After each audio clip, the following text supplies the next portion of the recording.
What is up, guys? It is the Bluebloods coming at y'all with another episode in our SEC in 30 Days theme.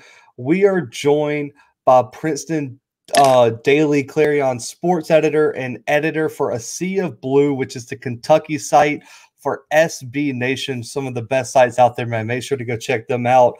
Aaron Gershon is joining us today, and I just want to say I appreciate you coming on the show, man. Yeah, man, I appreciate you having me. Absolutely. So, man, we got to start with the 2020 season, COVID season. So, kind of a throwaway season for almost everyone, unless you're Alabama. I mean, the Wildcats 5-6. They get a big bowl win, though, NC State in the Gator Bowl. But half the losses, which is life in the SEC, came to teams that were in the top 10 in the country. Did this season for you, though, just when you think back to preseason, did this season meet, exceed, or fall short of your preseason expectations? Well, I mean, as soon as you find out it's going to be an SEC-only schedule, I think it kind of meets them. But before, when you had, your 4 non-conference games, and for Kentucky, really, probably 4 wins. I don't think they're going to lose to Louisville anytime soon, to be honest with you. And then you had 3 cupcake games, essentially. That changed things. I think we were all looking at 8-4 at worst if they played the normal schedule. But obviously, like you said, the SEC is an unforgiving league. You get Alabama thrown onto your schedule as they added on the 2 games, and Ole Miss was a game I think a couple of there were some letdowns. I'd say, was it meet expectations from a record-wise? Probably, but leaning towards having some disappointment. I mean, Missouri is a team that Kentucky had beat 5 years in a row, and they simply didn't show up when they went to Columbia last year.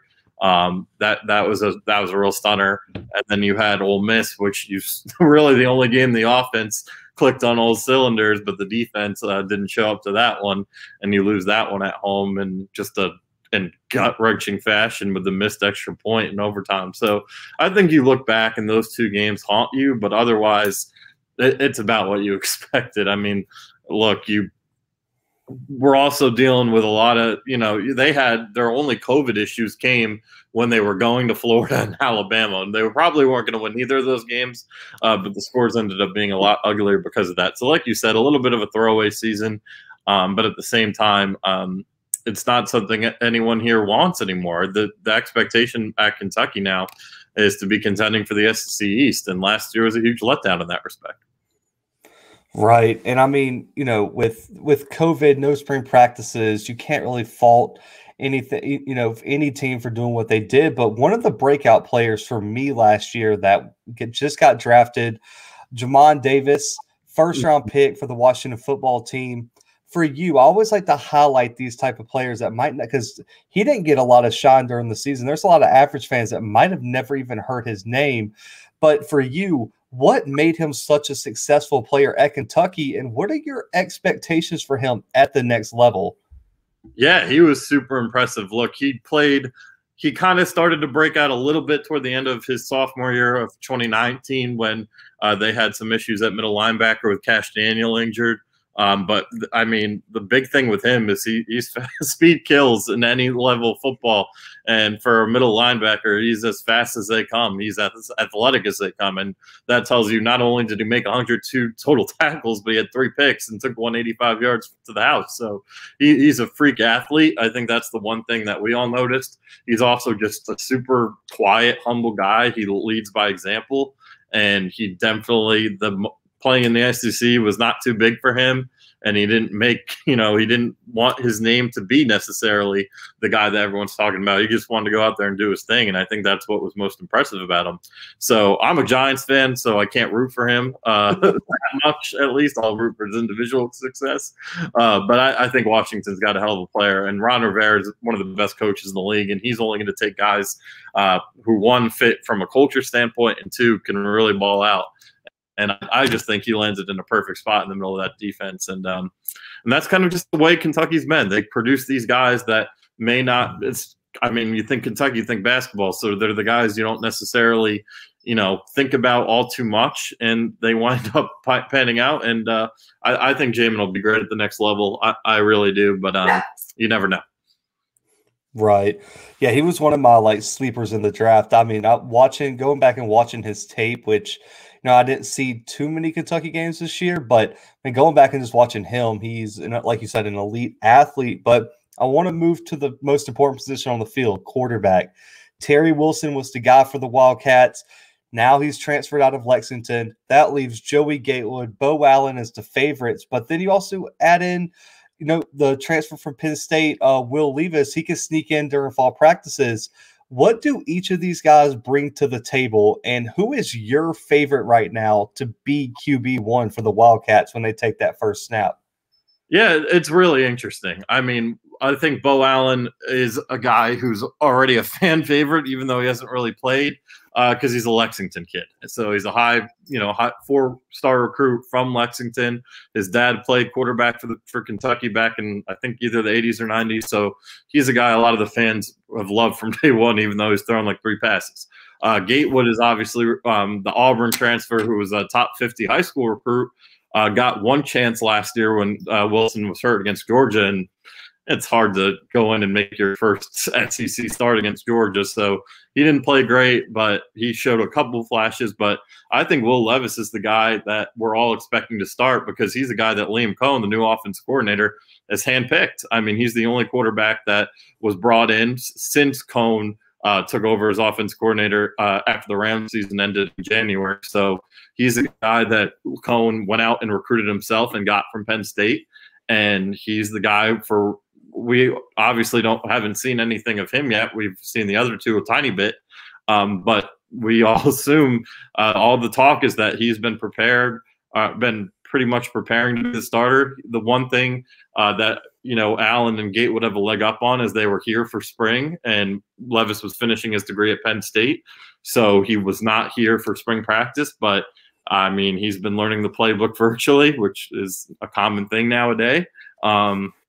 And I think it would be, unless someone outplays him in camp once we get there in July, or injuries happen, I think the expectation among most people is that Levis will start.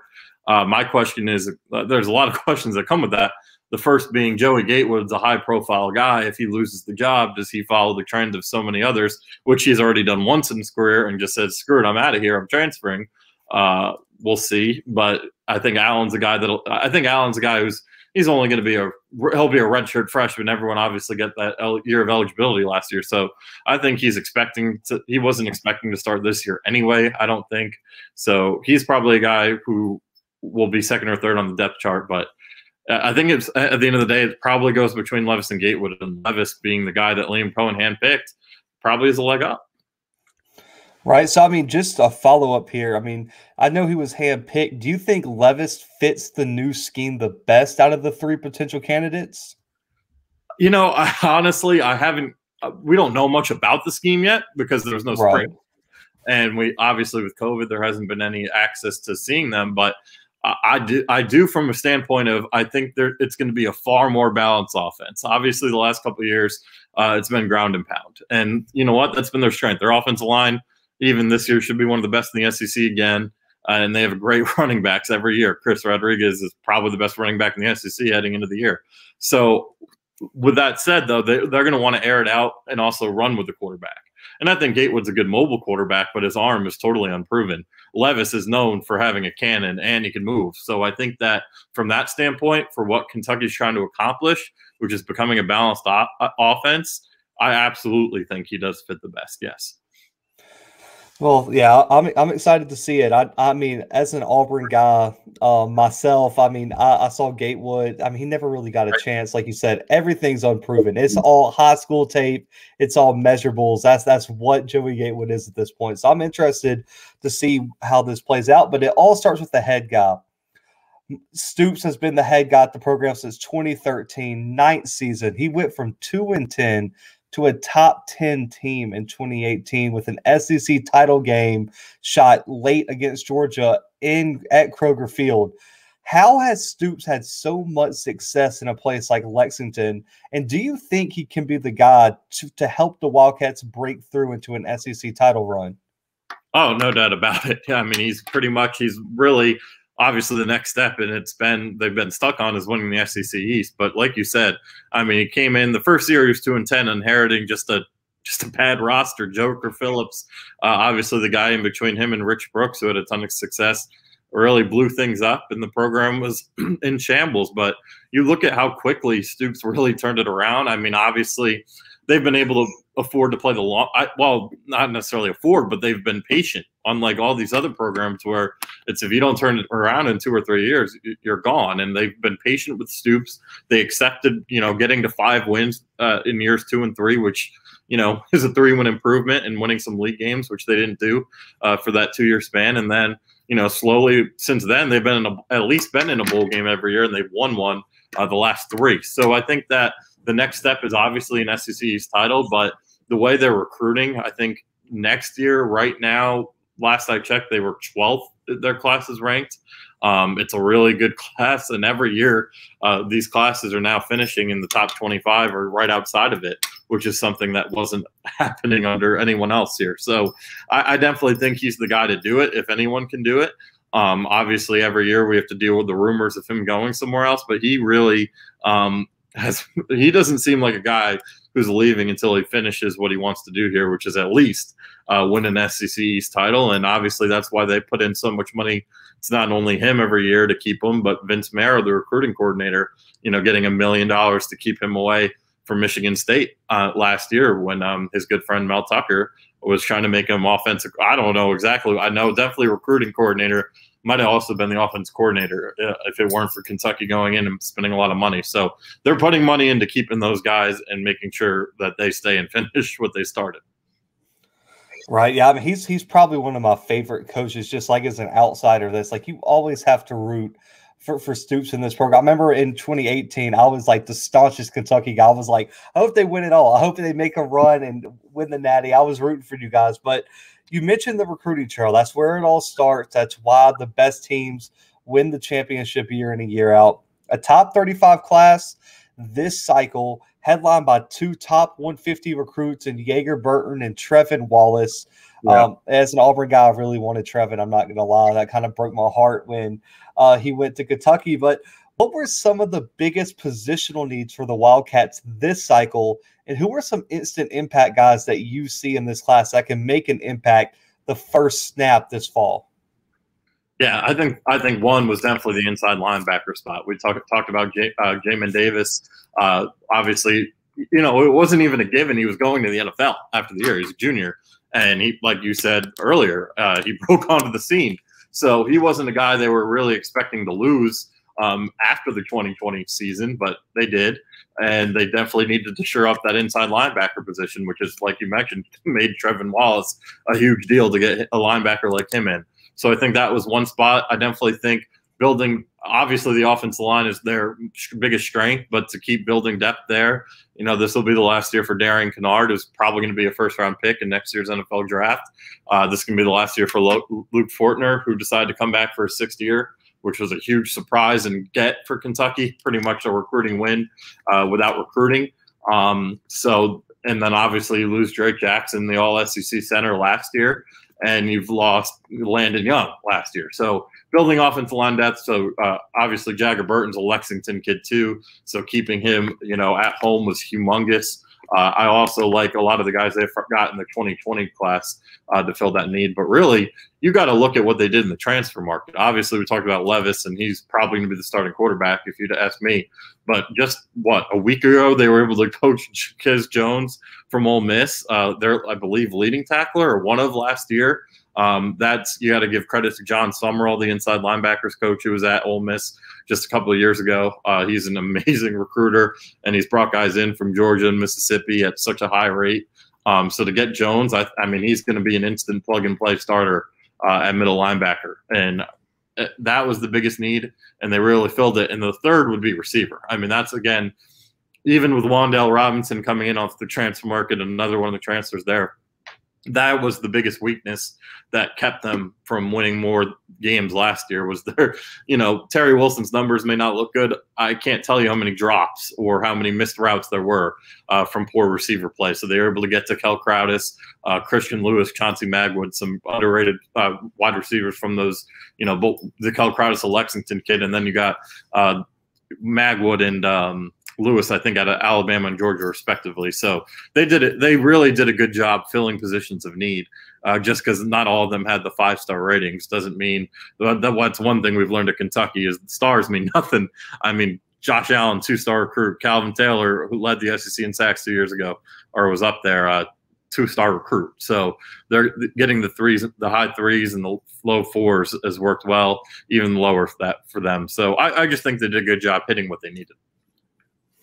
Right. And I'm so excited to see Wan'Dale Robinson in this offense. I mean, that kid could be a Wildcat quarterback, a running back, a wide receiver, a kick returner, a punt returner, a slot guy. I mean, he can play every position on the offense and special teams. So that was a huge pickup. But there's always players that break out. We mentioned Davis last year. You mentioned the O-linemen that keep coming out of Kentucky. You could possibly mention even Will Levis this year. Who else do you have your eye on this roster right now as we record in June that you think could possibly have their breakout seasons when we hit the field this fall? Yeah, I think you got to look in the secondaries. The secondary has been 2 years ago, 2018, they had Mike Edwards, Lonnie Johnson, Derek Beatty, and Darius West all in the same backfield, defensive backfield. And all four of those guys either were drafted, Edwards and Lonnie, in the second and third rounds, or got camp invites. So that was their biggest strength. And then in 2019, the expectation was they were going to have a horrible secondary, just given the fact that they were extremely young.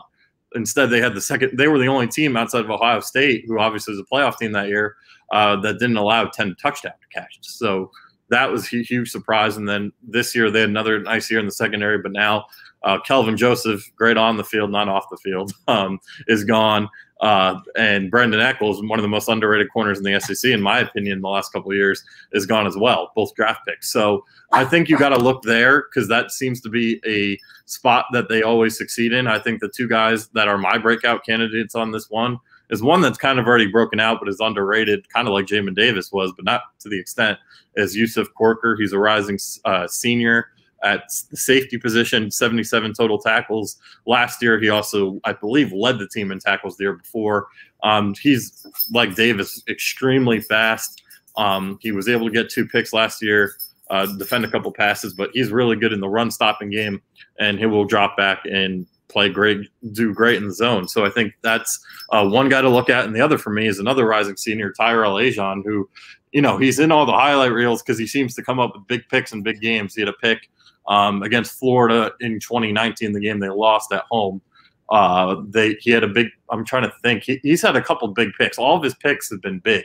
And he's a guy who I think with more playing time now at that cornerback position could be a breakout guy.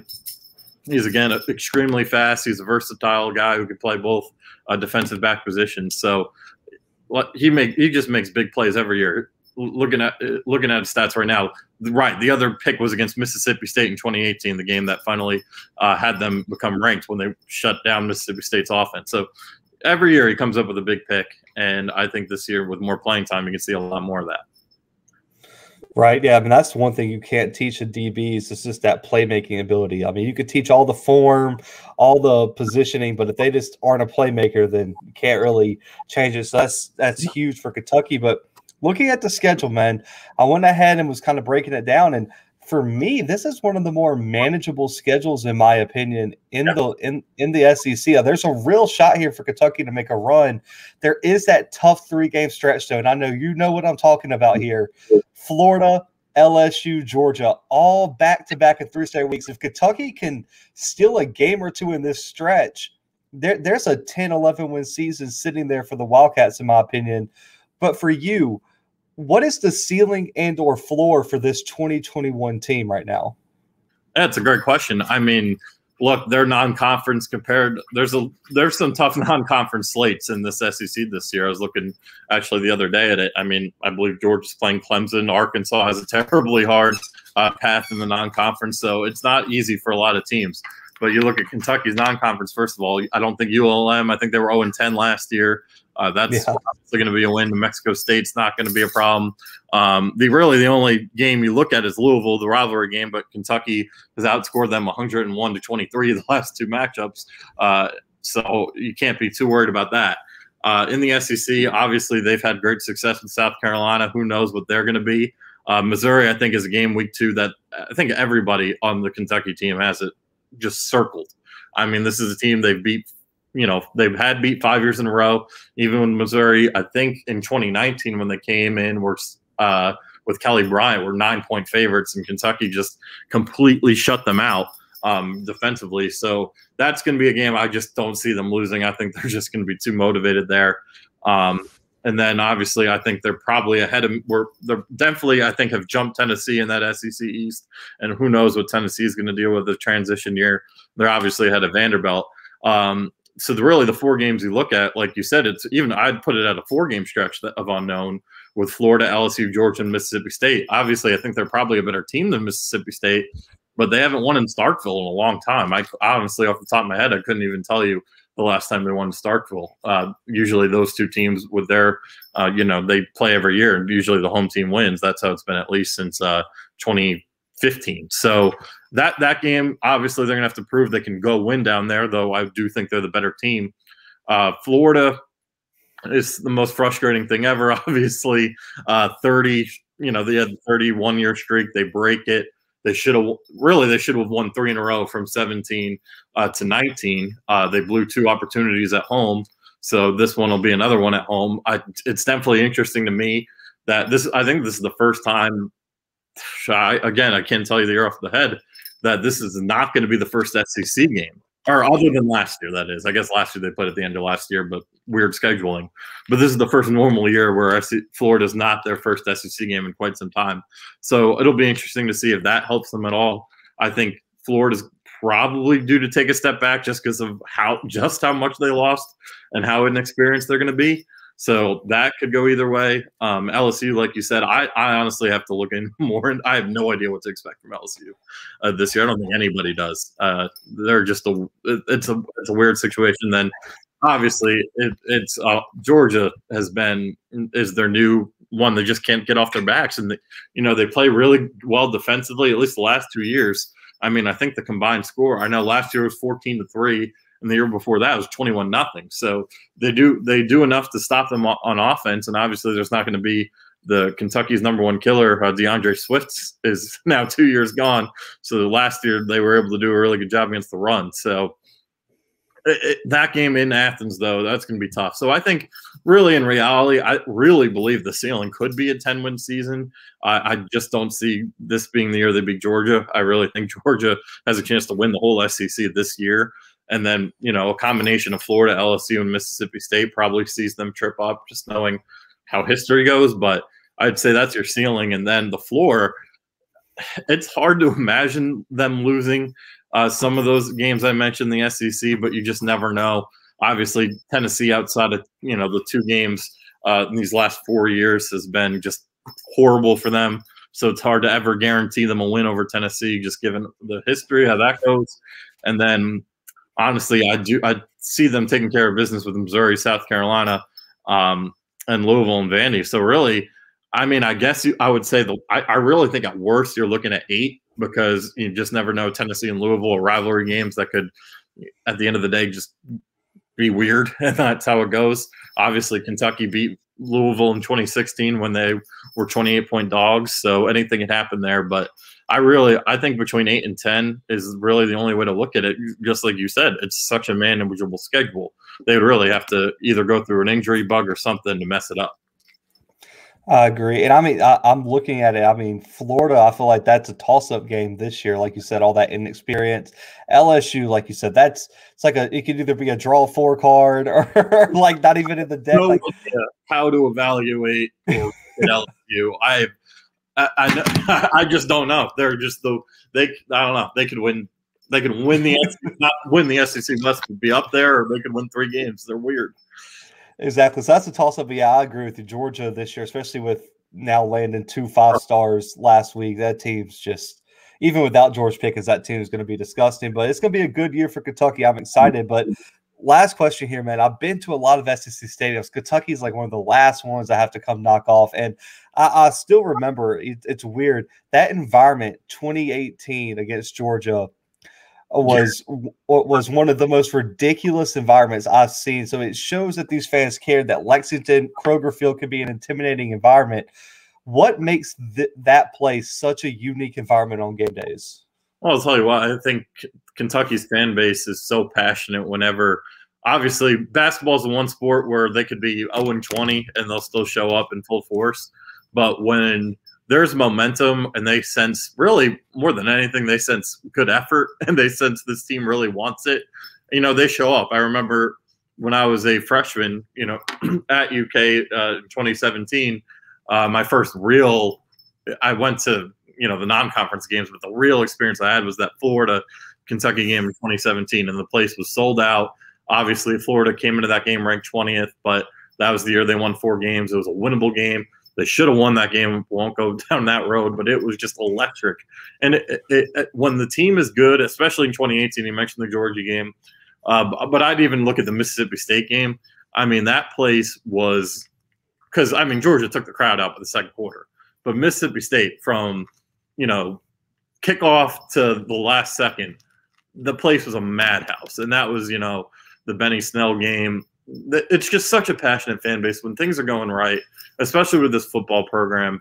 The football fans are diehards. You could even say they're bigger fans than the basketball fans, but they are also smart fans. They know when this team deserves to have them there and when they don't. I'm always like that. I think of the best message a fan base can send is if you're really loving the job your team is doing, show up. And if you're not, don't show up and show them that. I think that's the number one thing a fan base can do. And they show up. They really do when this team is good. And I think this year with the schedule so manageable, this home slate is one people have been talking about for years, having Florida and LSU coming into the house, Tennessee's coming in. I was supposed to have Louisville this year too, but they, because of COVID last year, gave the home field to Louisville and set everything back a year, which is fine. But still, it's such a good home slate. Obviously, Vanderbilt's like a home game every year too. So I really think that if this team performs to what it's capable of and they, really they have a great chance to start 4-0, that Florida game, it's going to be a madhouse, especially this year with everything we lost due to COVID last year. Right, yeah, I think a lot of stadiums are going to be like that, where all the fans are like, "Yeah, we're going to make up for the entire year of no football." I know I have a few trips baseball right now. Even the baseball games are unbelievable, both college and MLB. Some of the fans showing up. Absolutely, Kentucky fans travel too. So I remember I went to Kansas City for the Sweet 16 and Elite 8 games for Auburn and Kentucky and UNC and Houston. And for the Auburn UNC game was before the Kentucky Houston game. Yeah. And it was probably 85% Kentucky fans during the Auburn UNC game. And I was like, this is insane. And it was just a sea of blue everywhere. And it was Kentucky blue, that dark blue over the UNC blue. And I remember the Elite 8 game, it was probably 95% Kentucky fans. Yeah, compared to Auburn fans. Oh, they travel. I covered the weekend before in Jacksonville, the first 2 rounds that weekend, and I think Kentucky played the night game. There were 3 games, obviously, the first day. Or was it 3? It was either 2 or 3 games. Can't remember off the top of my head, but I know the first game of the day was LSU, and yeah, it was 3 games. The first game was LSU and BYU, or not BYU, and Yale, and that game started at like 11 a.m. and Kentucky was on the floor at like 7. And it was still a sea of blue when it was 11 a.m. So they show up. They're as passionate as it comes when they're, especially basketball, they'll always be there. But when the football team is going, even, you see the crowds when their softball and baseball teams are going, they know how to show up. And I think this year they'll have every reason to. I agree. I think they're going to be right there in the SEC East race. But, man, I appreciate you coming on the show. We're recording this real late, and, I know everyone's busy right now. So where can our listeners find you, man? Social media, a sea of blue, all that. Where can they find you, man? Yeah, Twitter's my go-to. It's Gershon, Gershon 99 is my main account. I have a work account, but that's just for Princeton, Indiana. I don't think many people care about that, so I'm going to leave it out. But that is my full-time gig, but I've been with the Sea of Blue doing content and some editing for them, and was podcasting for a while. We kind of are on a little hiatus right now, but we've been there since 2018. So that's at seaofblue.com, like you said, the SB Nation affiliate, and also bigblueinsider.com. I've been doing that. I've been with them since 2019. That's where I actually go credentialed as when this year we'll see what the deal is, but the last couple of years, that is, we have our radio show in Lexington every day from 6 to 8, every weekday that is. Now that the summer's here and my full-time gig is kind of slow, I've been able to do that almost every night, so I'm on the radio there. And then we have our website, like I said, at bigblueinsider.com. Yeah, guys, go check all that out. I promise you Kentucky's going to be one of those teams y'all are going to want to follow. Plus, super easy team to root for as just an average fan. I always am just like an honorary. You want football, you got to love it. They're an underdog. Everyone hates Indiana here, but I'm like, Indiana football, I love it. They're such underdogs in that awful Big Ten. I hate the Big Ten, but I root for them just to knock off Ohio State and all those other, Michigan and all them. And then the basketball team, we hate them. So that's pretty much how it goes. Yeah, I'm not going to lie. As an Auburn guy, I'm not a huge fan of Kentucky basketball, but football, I'll root for some Kentucky football. But the basketball, after the way Auburn and Kentucky have had such a close rivalry in these past few years, I'm like, I can't stand Kentucky. I don't want anything to do with them. But man, I appreciate it. But guys, y'all know where to find Aaron, all his stuff, all Kentucky covers. Go check that out. Y'all know where to find us, YouTube, any and all podcast streaming platforms. Subscribe now.